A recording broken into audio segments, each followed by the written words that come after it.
1985 চনৰ পৰা 2025 চনলৈ তেতিয়া অবৈধ বিদেশী বহিষ্কাৰৰ অস্ত্ৰ আছিল অসম চুক্তি আৰু এতিয়া সেই অস্ত্ৰৰ নাম হলগৈ আগ্নেয়াস্ত্ৰ অনুজ্ঞাপত্ৰ আঁচনি শহীদৰ কেঁচা তেজেৰে স্বাক্ষৰিত হোৱা এখন চুক্তি হৈছে অসম চুক্তি অবৈধ বাংলাদেশীৰ বিৰুদ্ধে চলা এক আন্দোলনৰ নাম অসম চুক্তি 1985 চনৰ 14 আগষ্টৰ নিশা কেন্দ্ৰীয় চৰকাৰ সদৌ অসম ছাত্ৰ সন্থা আৰু সদৌ অসম গণসংগ্ৰাম পৰিষদৰ মাজত স্বাক্ষৰিত হৈছিল ঐতিহাসিক অসম চুক্তি ইতিমধ্যে 40 বছৰ সম্পূৰ্ণ কৰি চুক্তিখনে ভৰি দিলে 41 বছৰত সেই ঐতিহাসিক চুক্তিখন স্বাক্ষৰিত হোৱাৰ আজিৰ দিনটোতে মুখ্যমন্ত্ৰী ডক্টৰ হিমন্ত বিশ্ব শৰ্মাৰ চৰকাৰখনেও ললে এটা বিশেষ সিদ্ধান্ত খিলঞ্জীয়াৰ সুৰক্ষাৰ বাবে মুকলি অনুজ্ঞাপত্ৰ আঁচনি সেৱা সেতু পৰ্টেলত অস্ত্ৰৰ অনুজ্ঞাপত্ৰ আবেদন কৰিব পাৰিব খিলঞ্জীয়াই অসমৰ স্পৰ্শকাতৰ আৰু দুৰ্গম অঞ্চলত বাস কৰা খিলঞ্জীয়া নাগৰিকে সেৱা সেতু পৰ্টেলৰ জৰিয়তে আগ্নেয়াস্ত্ৰৰ আবেদন কৰিব পাৰিব আইন শৃংখলাৰ ক্ষেত্ৰতো নাগৰিকক জড়িত কৰা বা নাগৰিকক ফাৰ্ষ্ট ৰেছপন্ডাৰ হিচাপে ব্যৱহাৰ কৰা ই এটা established norms বা ই এটা আইনৰ দ্বাৰা অনুমোদিত ই এটা বিহিত ব্যৱস্থা আজি আমি সেৱা সেতু পৰ্টেলৰ জৰিয়তে এই ব্যৱস্থা নিশ্চিত কৰিব খুজিছো যে যিসকল দায়বদ্ধ নাগৰিকে ৰেসপন্সিবল সিটিজেনে নিজে চৰকাৰৰ এই প্ৰচেষ্টাক সহায় কৰিব খোজে আত্মৰক্ষাৰ ব্যৱস্থা হাতত ল'ব খোজে তেওঁলোকক আমি আবেদনৰ প্ৰক্ৰিয়াটো সুচল কৰি দিব পাৰো নেকি পিছে কোন কোন অঞ্চলত আৰু কেনেকুৱা লোকক চৰকাৰে দিব আগ্নেয়াস্ত্ৰৰ অনুজ্ঞাপত্ৰ স্পৰ্শকাতৰ অঞ্চলৰ লোকেহে লাভ কৰিব আৰ্মছ লাইসেন্স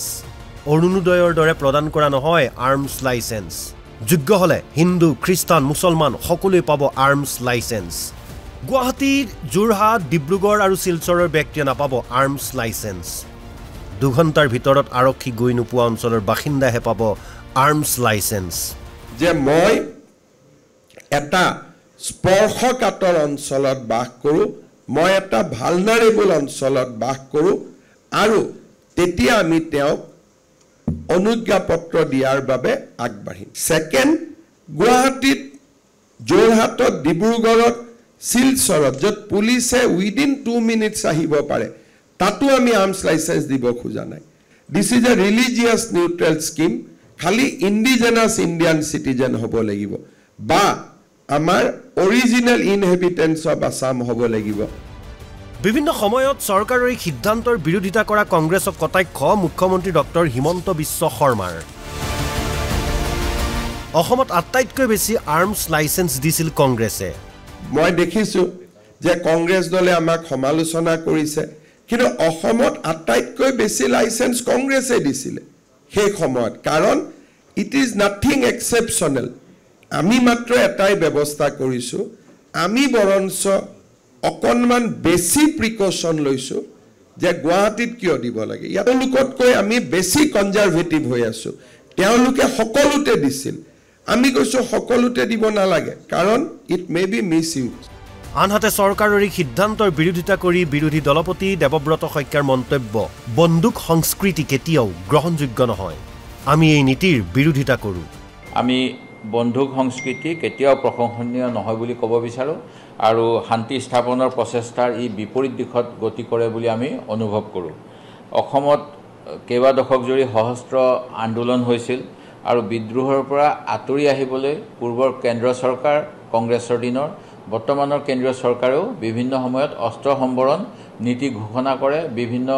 দল সংগঠনক অস্ত্ৰ পৰিহাৰ কৰি ৰাজহুৱা জীৱনত সামিল হ'বলৈ আহ্বান জনাই অহা দেখা পাইছো তেনেস্থলত চৰকাৰীভাৱে কি কাৰণত এনেকৈ এছাম লোকক অস্ত্ৰ দিব বিচৰা হৈছে ই আমাৰ বাবে